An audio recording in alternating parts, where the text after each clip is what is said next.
So, Chuck Riccio, do I have that pronounced? It's Rizzio, Chuck Rizzio. Did you hear me, Chris? I think I just got knocked out. Oh, hold on.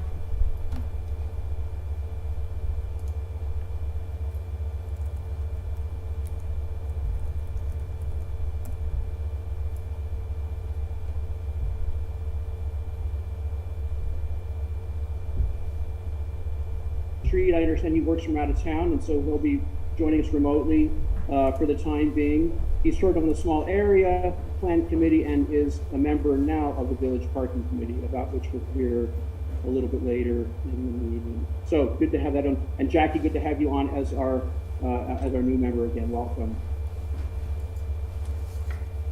Okay, work plan. Amy, do you want to kind of show us how we moved from last year's work plan, which has a few things still in progress, shall we say, and flow into a work plan for 2022? Sure. So we gave you a copy of your updated 2021 work plan, and I'll just kind of briefly go down. You started working on the update to the residential zoning districts. You started that in 2020 with the village district items, and then working on the other stuff in 2021. So we're hoping to finish that this year. The sign ordinance was not reviewed. That's something we actually have to do with the solicitor. It's based on a Supreme Court update that was done. The utility grade solar projects, we're waiting on that toolkit. Mark says that the Center Region Planning Commission or planning agency should have that toolkit to us in early 2022, and then you guys can go back and decide if you want to do something. Yes, Bob? Is anybody having a hard time hearing names? I'm having a hard time hearing names. Is anyone else? Me too. Oh, yeah, a little bit. Is it better without the mask on? No, there's just like a vacuum cleaner running in the background or something. I got it. We got it. Can I turn this off? Yeah, turn that off. Sorry, it's our janky technology. All right, we're moving the owl. There you go. Is it better now? Okay. Yeah, I guess the owl had indigestion or something. We have this projector situation, and don't even ask. Okay. So anyway, so you started your review of the residential zoning districts. I'll just back up briefly, and you hope to finish that this year. The sign ordinance was not done. That's based on a Supreme Court decision. That's something we need to double back with the solicitor. The utility grade solar projects, we're waiting on the toolkit from CRPA, which Mark tells me we should have early this year, and then you wanted to decide after that came back if there's any changes you want to make, if you want to allow utility grade solar. We did do the accessory solar ordinance. The update to the official map, we do have a subcommittee now of Planning Commission and Parks and Rec committee members, so we're going to start tackling that probably beginning of, I would guess, February, since January is halfway over already, but we'll start working on that. Review of the remaining zoning districts, that's something that we didn't get to work on this year, but that we'll probably start, or didn't get to work on last year, but we'll probably start this year. And then we didn't do any continuing ed in 2021, but we continue to look for opportunities for that for you guys. And I will say you also spent a significant amount of time on the rural zoning update, and hopefully that should be taken care of here the first quarter of the year, and hopefully we'll be done with that. So we had a couple of items that were suggested for your work plan for next year. We suggest you keep on the sign ordinance, the review of the residential zoning district, the update to the official map, the utility grade solar, and the review of the remaining zoning districts. And then we suggested a couple of work items, and one was a discussion of a process to grant sewage planning waivers. We actually had that issue happen in 2021. And the board has also asked that the Planning Commission consider changing our regulations for plan scale for plan submissions, since we receive a lot of waiver requests on that. And Vice Chairman Harden has indicated that he would like, they were asked to give me any items for you ahead of the joint meeting on the 26th, but he has indicated that he would like the township to work with Center Region to divorce the regional growth boundary in the sewer service area. And I said, I don't think that that is something that starts with the Planning Commission, but I think he would like us to have a conversation about it. But so you might hear about that at the meeting on the 26th. Sorry, what was that last one? What's he want us to do? He would like the regional growth boundary and the sewer service area to be separated so that you could have public sewer outside of the growth boundary. He doesn't think that sewer should be the criteria for the regional growth boundary. What does he think should it be? Well, I will say that I came from Lancaster County, and in Lancaster County, their urban growth boundary has nothing to do with where public sewer is run. It's actually where their more stringent zoning is. So he's maybe not 100% wrong. I don't know that he's concerned that septic systems fail and that we're setting this up we're going to allow people to have septic systems all over in our rural areas. And if there's a failure, it's going to be devastating, where you could allow people to have sewer and then control your growth in other ways. I think it's a non-starter at the regional level. Yeah, well, it does sound like an interesting topic for us to be aware of. Thank you for that. I have a couple of questions. Does anybody else for Amy before I get to mine? I just was going to ask, how about the village parking? I assume that's going to come back to us at some point. Yeah, so the Village Parking Committee talked at their last meeting, and they meet actually tomorrow.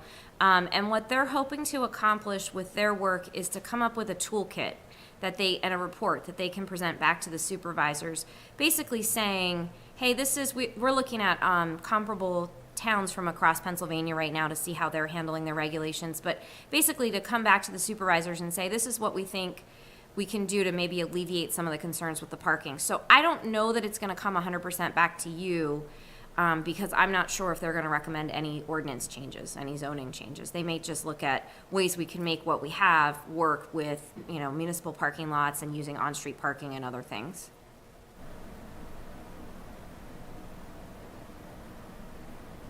A question for Amy and Mark. So the residential zoning district review, is that something that we can realistically complete this year? And then for my benefit, and I'm sure some other people, what are the remaining zoning districts that we need to be reviewing? Well, as far as the residential zoning district review, I think that it's reasonable to have it done by the end of the year, depending on which route the Planning Commission wants to go. If you recall, the last week we discussed this, we talked about some strategies of trying to provide opportunities to increase density in some locations within the growth boundary. Depending on how long those discussions take and how long the rural rezoning takes up in the next couple of months in terms of time, I think that'll determine how long that project takes in total. And then I think other districts we haven't reviewed, we haven't looked at the residential office, the commercial, general commercial, or the industrial districts. And I think the corridor overlay district was another one we were hoping to look at as part of the review of the other districts. And Todd, if I missed any, let me know. I think that was the ones that those are the ones we haven't talked about yet. Okay. The sewer waiver discussion and the other things, process things, like a couple of these, they're pretty staff driven. So it's clear that there's more work in some of these areas for volunteers and staff. And, if there's a way that we can either indicate that or, I know we don't want to get too specific either with time or assignments, but I think it's just helpful for people to remember that balance is there, and quite a bit that the volunteers just need to follow your lead on, which is great. Okay. So I think we've got any other comments on the work plan or a draft work plan that we can bring to, in front of us in print and then review that before we bring it to the supervisors. Do you have any other items you would like to add to your work plan for 2022? I'm still interested in a drive around the township with planning commission members. I think it'd be very helpful sometime to carpool and connect by phone or video while we're driving and stop, to see where things are developing and a little history. I think is always a fruitful way to learn.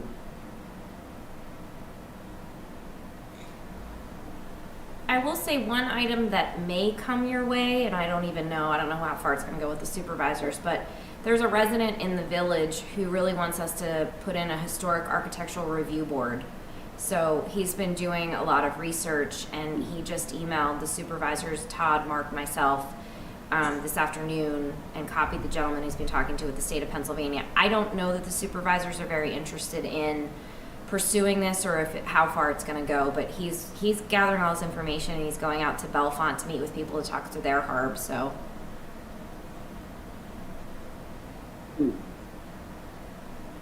Good to have the heads up.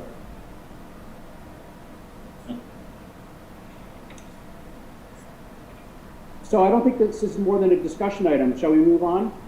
So I'll just add real quick that your joint meeting is January 26th. I have the fire hall booked. We will do this as a hybrid meeting because I'm not sure what's going to be happening with the virus at that time. So feel free to attend virtually. We'll have it set up at the fire hall. I can actually make their projector work, but we'll have it set up so you guys can participate, and we'll be able to see you on the big screen. And I'll put your draft 2022 work plan together, and I'll email it to you guys tomorrow, and take a look at it and let me know by the end of the week if you have any concerns. Will Great, that meeting start at 7 o'clock? 7:30. 7:30.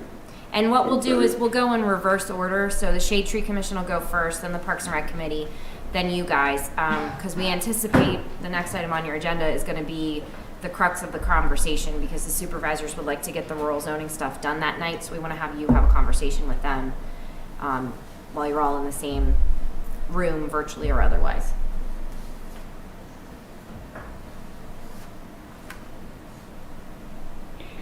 Okay, thank you. Let's move on to the rural zoning update, please. Okay, so we sent you an email back in December and kind of updated you on what the board did. I think we've settled the agritainment issue. We worked through that with them. There was one minor change we have to make to the language about a farm wedding venue versus a farm wedding, which we'll do. And I think there was one other thing we were going to put in to make it clear that agritainment is not the things that are allowed under the right to farm law. So like the U-pick operations, things that people could do now. So we'll take care of that. Where we're at now, really the last remaining item with this ordinance is the mapping. And that seems to be perhaps the trickiest. So we just tonight, we've been kicking ideas around as at the staff level. We wanted to kind of share some of our ideas with you and get your feedback so that we can then flesh it out further for the joint meeting on the 26th. One of the things the supervisors said at their meeting in December was they strongly want this to be done by March. They want this to move forward. They understand with the regulations and from the state that it can't be done on the 26th, but they want it to move forward and have the public hearing and be done. And they said, they made a motion that we take Mr. Immel's property and make that ag and move on, change the mapping. So we've talked about that internally, and we don't think that just taking Mr. Immel's property and making it ag is necessarily going to work if you don't actually look at the rest of the properties. So our thought process is that we actually, because the deciding point is not, it's not, we want everybody to do farming if they want to do farming, right? So now everybody can do agritainment. We took out the restrictions on that. I think it's pretty clear that farming is something that's allowed in both what is the proposed rural residential district and the proposed ag district. But we found out from talking with Center County that properties that are in a district labeled rural residential actually lose points when they try to go for a PACE easement, for a conservation easement. So we don't want to do that to anybody that wants to conserve a farm. So our thought process is take the rural residential district, which we have now, the proposed district, and just turn it back to ag, which is what it is now, and then take the proposed new ag district, which has the large lots that are developed, that are outside the regional growth boundary that largely have not been developed, where we want to see them developed under conservation design, and change that to agricultural conservation. So we'd have two ag districts. I mean, we could have 17 ag districts. There's no regulation on that. But we would have two ag districts. One would be ag, and the other one would be ag conservation. The large difference is the ones in the ag would be the ones that were developed under the open space rural clustering regulations, and that are largely inside the growth boundary, and that would continue to follow the open space rural clustering regulations. And why that's so important is Rocky Ridge is one of the properties that was proposed to go rural residential. Rocky Ridge is still developing, and she hasn't submitted one plan with phases. She submits a new plan every time she does a little dribbles of houses. So she's developing diligently under our open space rural clustering regulations. And if we were to get rid of our open space rural clustering regulations, we create chaos on her development, because then the rest of her plans kind of get thrown a major curveball because they have to then use the conservation design regulations. The other piece of this is there are 3 uses that are currently not allowed in the proposed rural residential district, but are allowed in the proposed ag district. Farm wineries, which is not the same as a limited winery under Pennsylvania's right to farm law, so don't get confused. Farm winery is a Harris Township regulation. Landscape contractor businesses and vet offices. And I know I spoke with Mr. Immel earlier today and had a very nice conversation with him about, this proposed change. And he said maybe she'd just put those uses back in so that really the differentiation point between ag and ag conservation would truly be conservation design. So I'll let Mark and Todd sort of fill in where I've not filled in all the details, because we've talked about it quite a bit, but we would like to get your feedback to see what you think. And it could be, we're out of left field and we're not making the right decision here. So we'd like to get some feedback on this from you guys.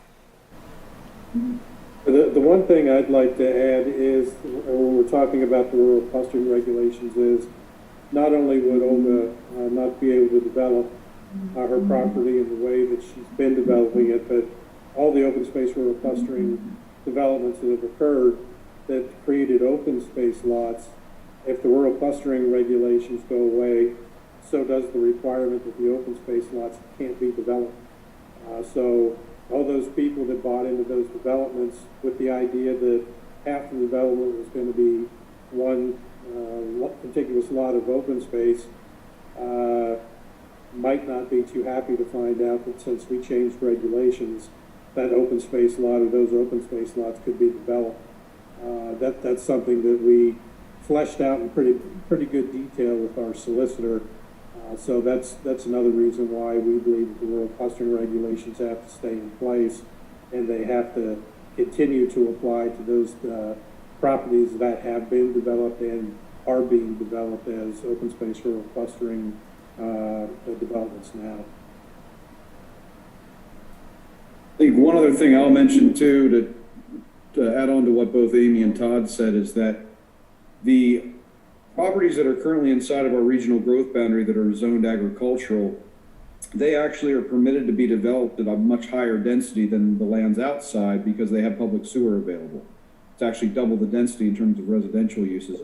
I think keeping these 2 districts consistent with how it's been proposed, it not only ensures that, as Todd mentioned, it protects those open space rural clustering developments in perpetuity, but it also kind of doesn't result in a lot of non-conforming lots being created because we have a more restrictive standard being applied inside the boundary. So I think that's another kind of benefit to having the 2 different districts, where one still focuses on the open space rural clustering. It's mostly in the growth boundary as it is, so it's kind of a continuation of what's already there. And the main difference will be that new developments outside of that, in that other agricultural conservation district, would have to use conservation design.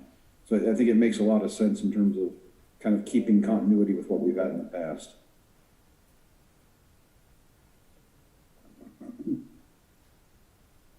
So I have a question about the rural residential district as it is currently defined. Most of the properties within that are developed properties for the most part.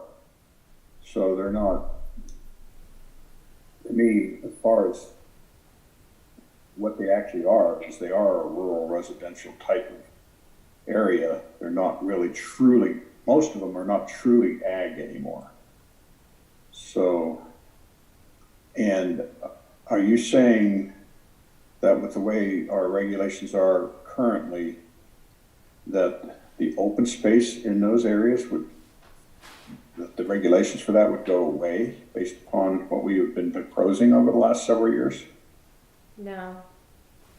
What we're saying is, what we're trying to avoid is if we made it all just one ag district and wanted to put in conservation design, it creates chaos because we get rid of the open space rural clustering regulations that we put in place in 1995. So and that's what all those open space lots, then the places that are already developed. You just lost me right there. That's what I don't understand. So How let does the rural resident? how Todd does or the Mark rural resident explain.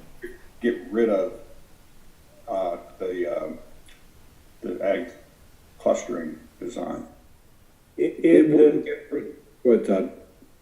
The rural residential zoning district that's proposed does not eliminate the open space rural clustering regulations. If maybe, I don't know, maybe you weren't on the planning commission yet, Kent, when we first started talking about this, but we initially had proposed scrapping the rural clustering regulations, just going with the conservation design for everything. And after we had, gone through creating the regulations, and we sent a draft to our solicitor and started talking about it with him, he pointed out, and I don't know if we asked the question or he pointed it out to us, I think we maybe asked the question, were the open space lots that were created through rural clustering going to be protected if the regulations went away and everything was conservation design? And he told us that no, they wouldn't be protected. That all of those lots that are supposed to be preserved in perpetuity as open space lots through the rural clustering regulations would no longer be prohibited from subdivision if the rural clustering regulations went away. So that's why we then amended the draft to say those lots that had been developed using rural clustering, the rural clustering regulations would still apply. That would protect those open space lots from being further subdivided. But the lots that, and predominantly, not all of them, predominantly those developments are outside of the sewer service area. Not all of them are, but some of them are. Some of them are in. The agricultural properties that we're talking about that would be developed with the conservation design standards, almost all of them are located outside of the sewer service area. So we thought that was a pretty good way of dealing with the issue of conservation design versus open space rural clustering, and that's what our solicitor actually recommended that we do. And that requires a name change to do that? No, that doesn't require a name change. What we hope to do with the renaming of the zoning districts and everything except agricultural is being proposed to be renamed, we hope to make the names more reflective of what was occurring in the zoning districts. Like you said, the Laurel Hills of the world, the Bear Meadows of the world, the Aspen Heights, the Hunt Ridge Manor, those types of developments, the Rocky Ridges, they really are rural residences. They aren't farms, they're not agriculture. Those really are rural residences. Back in the 60s and 70s, Harris Township had a zoning district called Rural Residence. And it was that type of development that was zoned rural residence. So we sort of borrowed from that, from our own history, to name that zoning district. So it's a little bit differentiated from the agricultural properties that either would continue to be farmed for the most part, or would have the new type of development technique with the new ordinance. Okay. I guess I'm still just not following why we need to change the name then. And the other thing I'm not following, why we would want to add, contractors, into that residential, what I call a rural residential district. Yeah, I have to say I agree with Ken in part, and that there are farms still in that area that are farms, and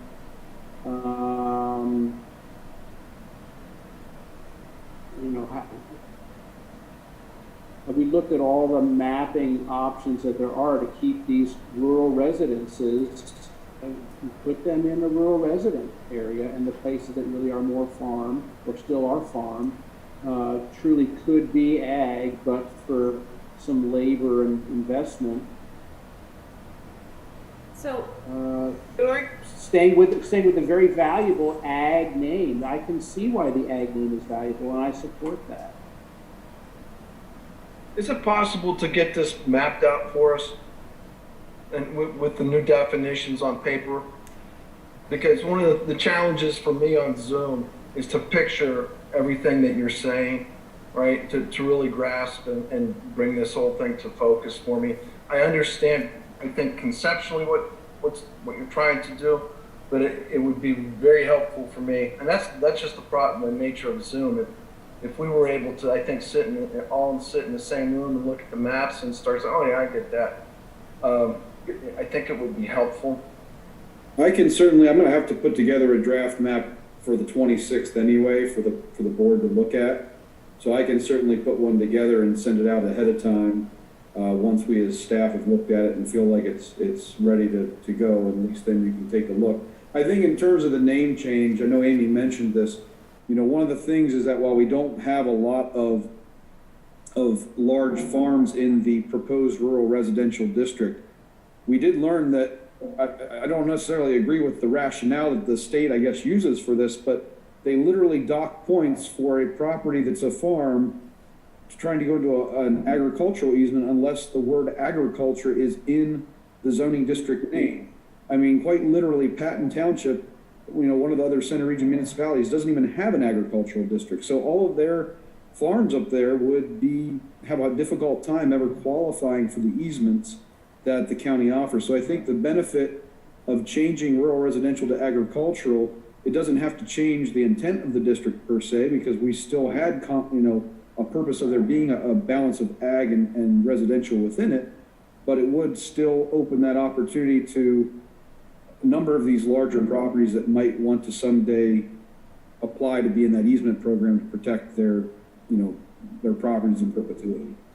and Kent, we did look at, very early on, a couple months ago, we had talked about, could we keep just the already developed properties, the Laurel Hills, the Bear Meadows, in rural residential, and then put the properties that are farmed into ag? And I think we thought that was problematic from the spot zoning side of things, because they're not necessarily all contiguous, and then the methodology works out that it was, a lot on this. They're inside the growth boundary with the open space rural clustering regulations, and the properties that were proposed for rural residential that are farmed, unfortunately meet the criteria that they're inside the growth boundary and they're, they were done under the open space rural clustering regulations. So we're trying to figure it out with the methodology, and we couldn't make it work, because I agree, Aspen Heights and Rocky Ridge and Laurel Hills and all those properties, they are rural residential. I agree with that 100%.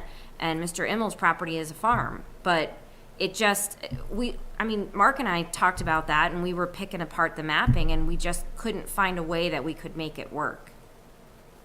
So, I'm just getting into the mapping. The way I understood the motion from the December meeting is the supervisors wanted to include the properties along Beta Lane in the ag district and the Immel property in the ag district. That's the way I understood it. And so are we proposing that even with these changes that you would still do that? You would put the properties along Beta Lane and the Immel property in the what you would call the ag conservation district then? The Immel property would go into the ag district, and the Bailey Lane properties would go ag conservation, because they're all outside the growth boundary and they haven't been developed under the open space rural clustering regulations. And the Immel property has? The Immel property, yes, it was the Kissel property when it was developed under the open space rural clustering regulations. One lot is an open space lot, and I think that's the lot that is actually farmed. And then there are two other lots that were designated for future residential use back in 2000 something. So if we do what you're proposing, we would not have any exceptions to these two districts, and everyone that would be in ag conservation would be outside the boundary, and everyone inside this ag district would have already been designed rural clustering. For the most part. Mark, correct me if I'm wrong. Yeah, the only one I can think of that comes off, there's a couple developments that didn't get developed under the rural, open space rural clustering. Aspen Heights, for example, I think was developed before that. It's in the growth boundary and has public sewer. And of course, the golf course is inside of the growth boundary and was developed as a golf course and has never been developed under the open space rural clustering. But I think the vast majority of the other properties either were under open space rural clustering, have public sewer, or in some ways are a higher density than what would be allowed outside under the proposed zone. I don't know, it just, my opinion is it seems like a complicated way. I think what you're attempting to do is solve this issue we have with one property in Harris Township. I mean, that's, and I've brought this up before, that we spent a lot of time talking about one property through all this whole process. And this seems like a complicated way to kind of fix that. And whereas the board was talking about just including that, changing the zoning boundary. And I look when they talk about changing the Immel property, keeping it in ag, is that you would take the line and move it over so that it is contiguous, that it's not a spot zoning type situation. And that's the way I interpret what they were saying. So I guess, but you're still feeling that even if you were to do that, that would be something wrong with that. We think it's problematic because we think it leaves us open to a spot zoning challenge. Because the way the methodology is set up, that goes against the methodology. Because the See, I've never followed your logic on that. I understand your methodology, but by the same token, we're switching the properties along Bailey Lane. We openly discussed a lot of properties in Shingletown about going back and forth one way or the other. So to me, you can move the map lines around without creating spot zoning problems in my mind. I mean, I know you have methodology, but the line's still just a line. And as long as there's some logic for moving the line around, I don't really see why moving in line for one property, defeats the entire ordinance. That's what I'm having a hard time understanding. Well, it doesn't. Go ahead, Mark. I was going to say, one thing I guess I would ask, and this is something that, I don't think the Planning Commission was aware of as, we worked on this over the many years we worked on it. I don't know that the Planning Commission was aware that, for example, that if you don't have the name agricultural in the district, it's going to literally hurt someone's opportunity to save their property within a PACE easement. And I know Mr. Immel brought that up at one point, that, in the future, if you ever wanted to enroll in the PACE program, it would be a detriment to him for being in rural residential. Knowing that that is the case, is that not something that would be worth considering for some of these other large properties? And I'm thinking of the open space lot in the Rocky Farm, for example. And there might be other ones that I'm not thinking of that are inside of this rural residential area that they're open. They would, people might want to save them, and they would be unable to qualify because of the name of the district. I don't know if that's enough to. I think it was one of the things we as staff were looking at. Well, certainly be beneficial for Mr. Immel to be in, but what about these other properties too? Is it not worth looking at putting them in the ag district as well? But then we run into that issue of conservation design versus open space rural clustering. Mark, about how many large open parcels or farms are within that would be the new district? About. I'm going to guess there's probably at least maybe 10 or so properties that are 10 or more acres in size. And I think that's one of the, Okay. there's probably some that are definitely much larger than that, but I'd say 10 that are definitely over 10 acres is my guess. Right. Okay. That's helpful. And That's helpful. I would add that the open space lot in Rocky Ridge has just been purchased by a resident in the development, and she's going to allow it to continue to be actively farmed, and she's meeting with the conservation district to look at ways to conserve that land. So, and she's, I mean, I think everything's on the table for her because there's, you know, stormwater basin and some other things in there, but she wants to look at ways that that open space lot is never developed. So I think that's also plays into part of this discussion about changing the name. I mean, we can certainly, the solicitor felt when, back in the fall, that it was spot zoning if we would just go and make the map change to Immel to make him ag and leave the rest rural residential. We can certainly look at it again, but I don't want to go against the advice from our solicitor, but we do want to try to find a way to make this work because we don't want to hurt a farmer who wants to conserve their farm, right? And when, you know, we've made it clear that's not our end game. Chris? And I'll add that I think one of the criteria that our solicitor used in making the recommendation he did about the Immel property, at that time it was the open property, was that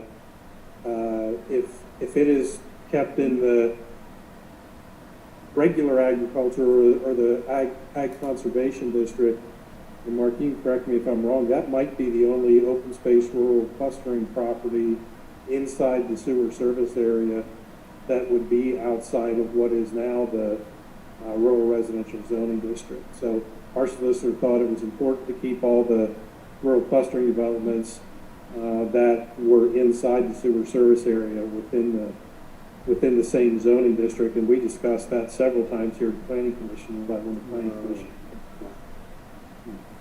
So I guess I'll agree with Bob on the issue of if you can provide a map to us, you know, before our workshop that shows,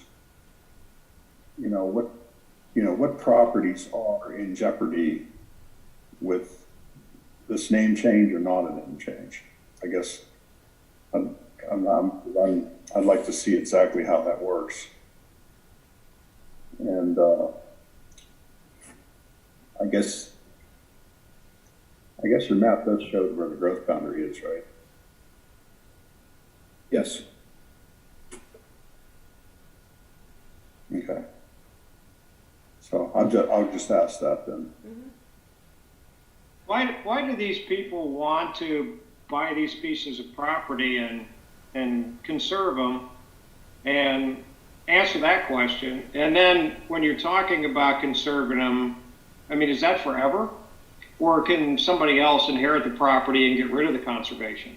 Are you talking? What are we talking about here? Seems like a big deal about, and in my own mind, I think it must have something to do with not wanting to pay property taxes on your property for best use value.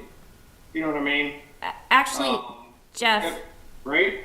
No, that's not the case. In the case of the Immel property, he's actually not, and Mr. Immel's on the call, but he's not completely enrolled in Clean and Green. I don't think all of his properties are in.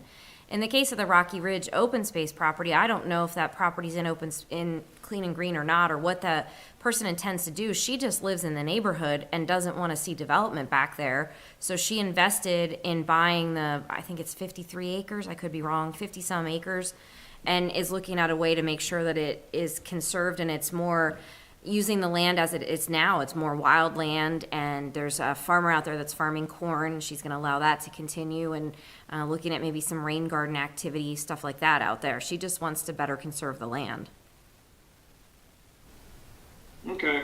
I mean, if there's not some incentive to do it other than, I don't understand why you would want to, unless it became a farm's a farm, and conserving it I don't understand the purpose of it unless it becomes financial.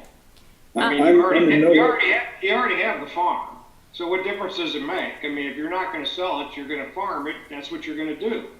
You know what I mean? I'm in no way an expert on that, Jeff, but it's my understanding, I believe, that when an easement is purchased by the county through the agricultural easement program, I believe that the property owner is financially compensated, and in return for the purchase of those development rights, there's a permanent easement on the property so that it can't be developed by them or a future property owner. So it is a perpetual easement that is purchased so that their property rights are given up in terms of development rights. And Chris Gamble. I think that's, well, I think that's how I understood it, because I worked on a house that went into a conservation plan for a doctor that I know, and he actually got $14,000 back from the federal government every year for putting it into a conservation. He no longer farmed it, he just left it be a field, and he basically made money off of the 152 acres he had. Chris, Gene Langrich has a comment, if you would allow him to speak. Thank you. Yeah, please. Hi, it's actually me, Rebecca, on Jean's iPad. I just wanted to comment. I think the program you may be referring to right now is something like CREPS or something like that, where you you have to meet certain criteria, and it's for the purpose of conservation of water resources. It's often like near creeks and things like that. So the person they're not buying land to make money, but they are offering that some of the land is not going to be farmed in a way that would lend to putting phosphorus or other things into the watershed. So it's to the public advantage to pay for some of those programs. But there's a lot of different things, and I'm not an expert on them. The thing I wanted to comment was, you're talking a lot about the growth boundary and making decisions based on the growth boundary.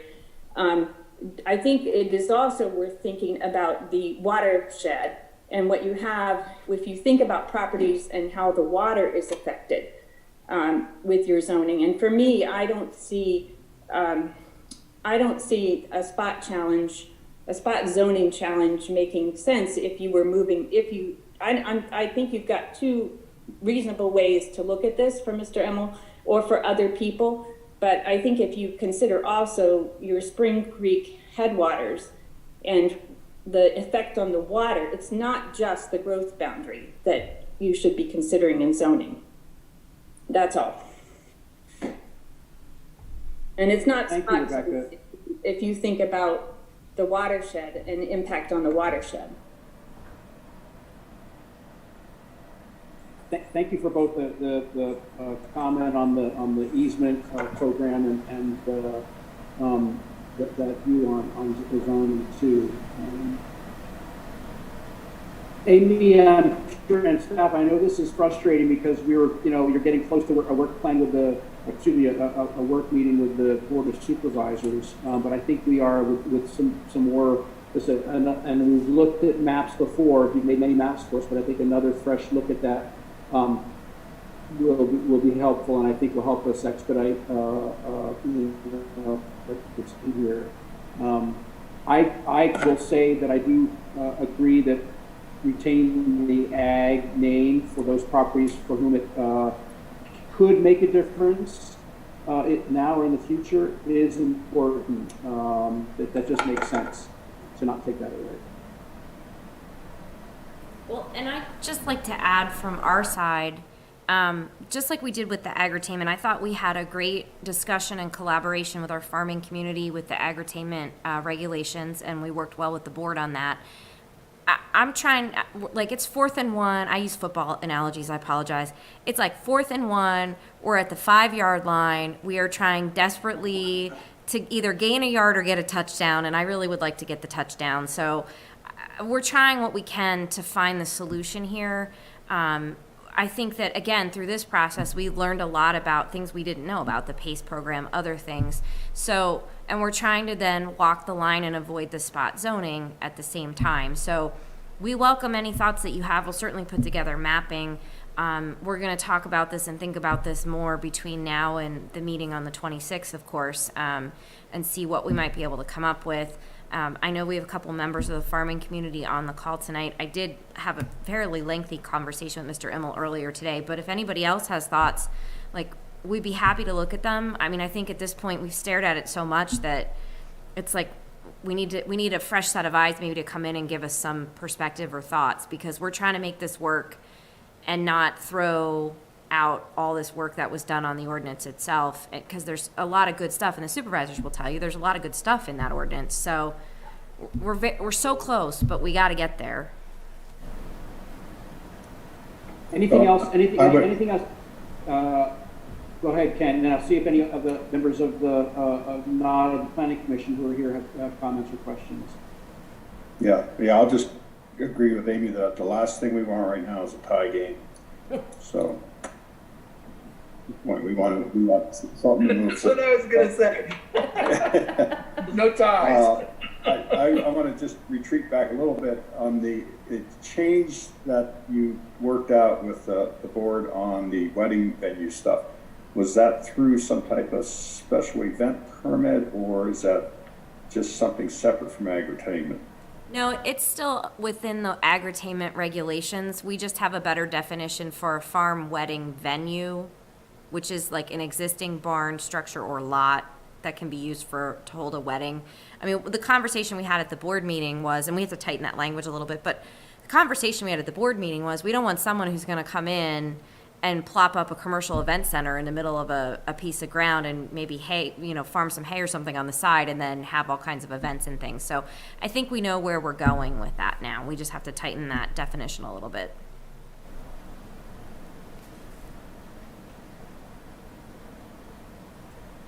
Thank you. Anyone have comments or questions, non-planning commission members or other planning commission members who've not yet had a chance to speak?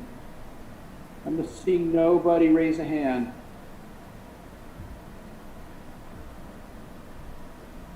Anything else you need from us on this tonight, Amy? No, just, somebody to give me the ultimate solution would be amazing at this point. The right coaching. Let's talk about the agenda for February. We'll have clearly some, maybe some more steps around rural residential and ag conservation, maybe not. Maybe soon we'll have some news from official map committee and others. I would add that Mark and I have been working on several plans for a number of months, and at least one site plan, and we hear rumors of another site plan that may come in, that the two site plans, due to the property's proximity to the floodplain, we believe they have to go before the Planning Commission and the Board of Supervisors. To refresh your memory, you don't really approve the site plans, nor does the Board of Supervisors, but they have to be presented to them for comment. But like I've said probably 10 times in the last year and a half, we'll see if any of those plans are wrapped up enough to get on the February agenda. If they're not, maybe we'll see them in March. Okay.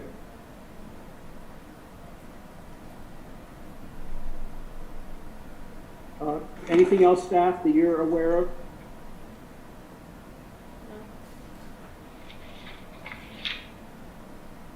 Okay, I think we're on to reports then. Thank you very much for work thus far. The agenda, we're just about to wrap up here. Amy, have the CRPC met since we last met? Yes, the CRPC met on December 2nd, and the members of this committee were sent a summary of the activities from that meeting on December. So the meeting was December 2nd.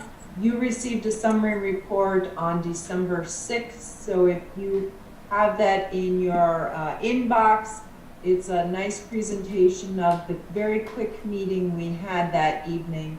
Essentially, we discussed 2 different sewer facilities, plans and projects, and the reorganization of some committees at the regional level.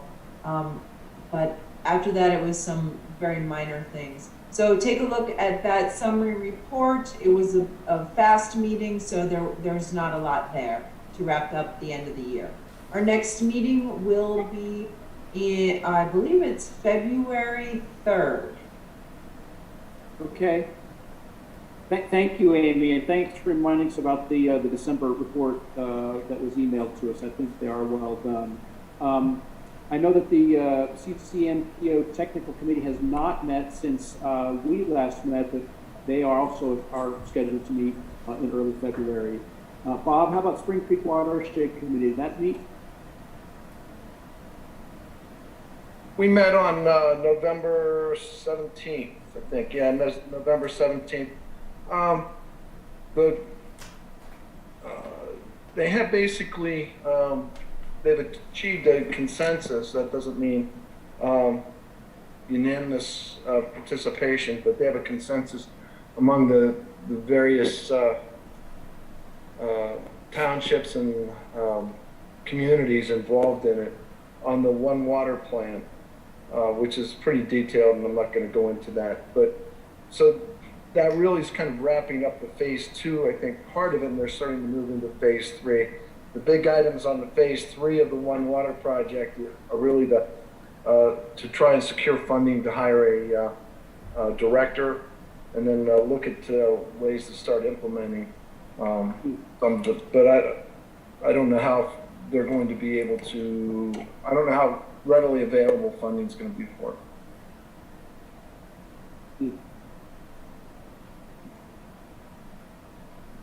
Well, it's something that's easy to take for granted here, watering our home, and it's good that there are good people working on its preservation and health. Randy, village parking? Yes, parking committee met in December, meets again tomorrow night.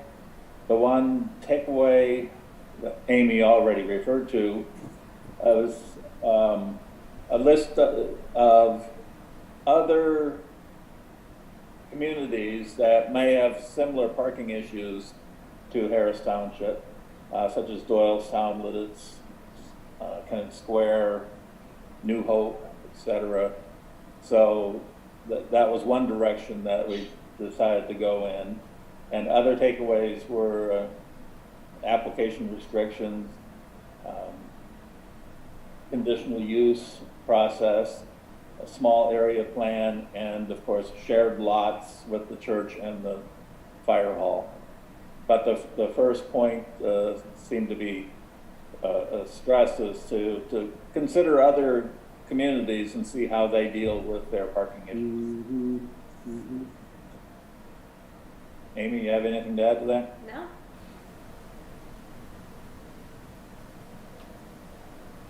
Thank you, Randy and Bob and Amy, for serving on those committees and doing double duty on that. Amy, anything you want to report on recent Board of Supervisors activities? I'll just report two things, and one thing isn't actually on your agenda, but we did adopt the wireless facilities ordinance amendment. Amy will see a lot of these ordinance amendments that look similar as they go through the center region, because we've all used pretty much the same lawyer. And then we are in the process, we reached out to PennDOT. We're in the process of scheduling a meeting with officials from Potter Township, Spring Township, Harris Township, and PennDOT to talk about the connector project. PennDOT has updated the background mapping, which was out of date when they had the public meetings back in September. And they are looking to get some more feedback from us in terms of the alignments, where things are problematic, things aren't problematic. So we had reached out and said, it was a suggestion that came from a resident, maybe if we all sat down and could put our heads together and talk a little bit, maybe we could come up with some solutions that wouldn't be detrimental to any of the communities, and that we could look at ways to look at the road in a different set of eyes, basically putting a different set of eyes on it. So PennDOT, to my shock, was very amenable to having that meeting, and we're in the middle of trying to schedule a date for that. And then we'll certainly report back after we have that meeting with them. It's going to be just, like Supervisor Harden, Supervisor Graham, and myself will be there from Harris Township, and then Potter Township will have 2 supervisors, and Spring will have their manager and one of their supervisors. Do you think this will take place in the next couple of weeks? Mm-hmm. I sent them dates last week. Oh, good. We're trying to get it done, and it's going to be during the day, and we're going to just sit down and talk. And they've apparently been, and I've been telling this to, I get a lot of calls from people about 322, people that don't even live in Harris Township, but they've been meeting with residents. They met with the people out in Collier Lake. They've met with other residents. So I've been encouraging people to reach out to Dean Ball at PennDOT and meet with them, because they said when I talked to them about this meeting, they said, we learned things that we didn't know on the existing alignment, and we learned more about the mapping, and we finally got the updated ag security area because they had the wrong layer. And, you know, now we're looking at things through a different lens. So maybe in the end that helps us. Yeah, maybe it will. Okay, anything else before we wrap up this evening? Well, it's always good to see people. I'm sorry it's just on a flat screen. Look forward to connecting with you here in person when we can. Be well. Meeting is adjourned. Thank you. Thanks, everybody. Thanks, Chris. Thanks, everyone. Bye-bye.